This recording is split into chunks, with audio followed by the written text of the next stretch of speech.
Restriction एंडोन्यूक्लियेज enzyme. ठीक है, अब ये रेस्ट्रिक्शन एंडोन्यूक्लियेज एंजाइम जो फर्स्ट टाइम फाइंड आउट की जाती है, बेसिकली ये प्रेजेंट जो होती है ये बैक्टीरियल सेल के अंदर प्रेजेंट होती है। कहां प्रेजेंट होती है? बैक्टीरियल सेल के अंदर, और वहीं से फाइंड की जाती है, बैक्टीरिया से ही इसको बाहर निकाला जाता है रेस्ट्रिक्शन एंडोन्यूक्लियेज का एंजाइम। अब एक बात आती है कि रेस्ट्रिक्शन एंडोन्यूक्लियेज एंजाइम का नाम रेस्ट्रिक्शन क्यों रखा गया? समझिए क्या होता है रेस्ट्रिक्शन एंडोन्यूक्लियेज एंजाइम। ये मान लो बैक्टीरियल सेल है, क्या प्रेजेंट है? ये बैक्टीरियल सेल। बैक्टीरियल सेल के अंदर ये रही रेस्ट्रिक्शन एंडोन्यूक्लियेज एंजाइम। ये क्या करते हैं, कोई भी वायरस अगर इसके अंदर आएगा, ये क्या है मैंने बोला, ये बैक्टीरियल सेल है। क्या है ये? बैक्टीरियल सेल है।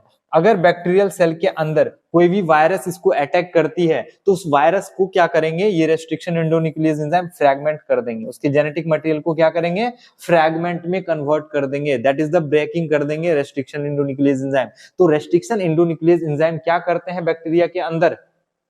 बैक्टीरिया के अंदर रेस्ट्रिक्शन एंडोन्यूक्लियेज एंजाइम क्या करते हैं? वायरस की ग्रोथ को रोकता है, और ग्रोथ को रोकना दैट इज द रेस्ट्रिक्शन। क्या मतलब होता है? रेस्ट्रिक्शन, इसलिए इसका नाम क्या होता है? Restriction एंडोन्यूक्लियेज enzyme. क्वेश्चन ये भी आता है, रेस्ट्रिक्शन एंडोन्यूक्लियेज एंजाइम का रेस्ट्रिक्शन क्यों नाम पड़ा है ऐसा? क्योंकि वो कट लगाता है। ऑप्शन सुनो, क्योंकि वो कट लगाता है, गलत है, कट नहीं लगा, कट की वजह से नहीं इसका नाम रखा है रेस्ट्रिक्शन, ये इसलिए क्योंकि वायरस की ग्रोथ को रोकता है। किसके अंदर? बैक्टीरिया के अंदर। और ऐसे वायरस जो बैक्टीरिया पे अटैक करते हैं उस वायरस को बोला जाता है बैक्टीरियोफेज। क्या बोला जाता है? बैक्टीरियोफेज। अरे समझे क्या? तो बैक्टीरियोफेज की ग्रोथ को रोकता है, इस वजह से इसका क्या नाम होता है? रेस्ट्रिक्शन। तो बताओ रेस्ट्रिक्शन एंडोन्यूक्लियेज एंजाइम कहां होती है? बैक्टीरिया के अंदर। मीन हमारे को अगर यूज करने हैं तो कहां से निकालने पड़ेंगे उसको?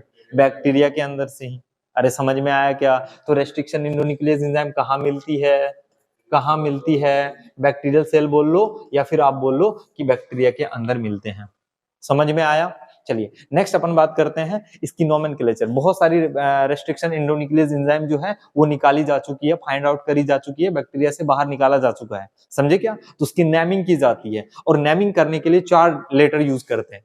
ठीक है, जैसे एक एग्जांपल बता रहा हूं मैं, इको R1। क्या लिखा हुआ है? Eco R1। ये एग्जांपल है रेस्ट्रिक्शन एंडोन्यूक्लियेज एंजाइम का। मीन ये क्या है?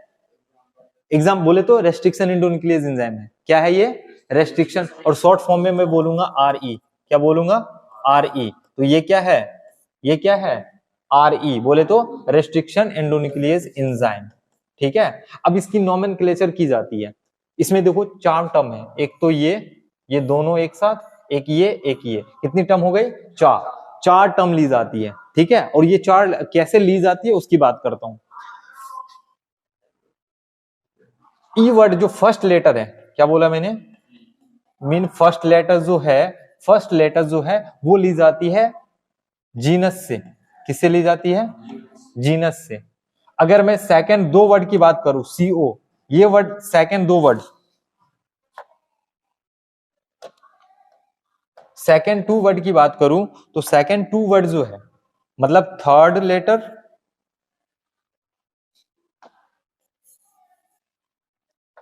बाद के 2, फर्स्ट लेटर तो ये हो गया, ये सेकंड, ये थर्ड लेटर, तो सेकंड एंड थर्ड लेटर जो ली जाती है, सेकंड एंड थर्ड लेटर जो ली जाती है वो स्पीसीज के नाम से ली जाती है। अभी आपको अच्छे से क्लियर कराऊंगा मैं कहां से ली जाती है, वो स्पीसीज के नाम से। और फोर्थ, ये कौन सी लेटर हो गई इसके लिए? टोटल फोर्थ ना, फोर्थ लेटर जो ली जाती है वो स्ट्रेन से ली जाती है। किससे ली जाती है? स्ट्रेन से। बैक्टीरिया की स्ट्रेन डिवाइड किया जाता है स्ट्रेन में, तो स्ट्रेन से ली जाती है। और लास्ट लेटर जो है रोमन लेटर, वो किस फॉर्म में होते हैं? रोमन लेटर जो होते हैं, लास्ट जो रोमन लेटर होते हैं वो बेसिकली शो करते हैं किस ऑर्डर में निकाला गया है, उस रेस्ट्रिक्शन एंडोन्यूक्लियेज एंजाइम को कौन से ऑर्डर में फाइंड किया गया है। समझे क्या? समझो, फर्स्ट लेटर किसको शो करता है? सेकेंड और थर्ड लेटर किसको शो करता है? स्पीसीज को। फोर्थ लेटर किसको शो करता है? स्ट्रेन को। रोमन लेटर किसको शो करता है? ऑर्डर को। ऑर्डर क्या है? किस ऑर्डर में एक ही स्ट्रेन से कितनी बार निकाली जा रही है, वो ऑर्डर। अब समझो, ये जो रेस्ट्रिक्शन एंडोन्यूक्लियेज एंजाइम है बेसिकली ये जो ली गई है, अगर मैं बात करूं ये कहां से फाइंड किया गया है तो बोर्ड पे ध्यान देना, ये निकाला गया है एस्केरिचिया कोलाई। बैक्टीरिया का क्या नाम है? बोलो बोलो। एस्केरिचिया कोलाई। कहां से ली गई है ये?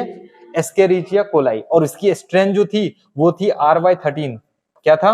RY13। तो समझो पहला लेटर कहां से लेते हैं? जीनस से। सेकंड दो वर्ड कहां से लेते हैं? स्पीसीज से। और फोर्थ लेटर कहां से लेते हैं? स्ट्रेन से। और स्ट्रेन का क्या नाम है यहाँ पे? RY13। स्ट्रेन का क्या नाम है? RY13। तो बेसिकली ये कहां से निकाले गए हैं? बताओ कौन सी स्ट्रेन से? RY। और पहली बार इस स्ट्रेन से निकाली गई, इसलिए यहाँ पे फर्स्ट लिखा हुआ है। अरे समझ में आया क्या? तो रेस्ट्रिक्शन एंडोन्यूक्लियस एंजाइम का आप क्या नेमिंग कर पाओगे? नेमिंग में फर्स्ट लेटर किससे कहां से ली जाती है? जीनस से। सेकंड दो लेटर जो कहां से ली जाती है? स्पीसीज से। फोर्थ लेटर कहां से ली जाती है? स्ट्रेन से। और लास्ट के रोमन लेटर जो होती है वो कहां से ली जाती है? ऑर्डर की किस ऑर्डर में आप आइसोलेट कर रहे हो उसको। समझ में आया?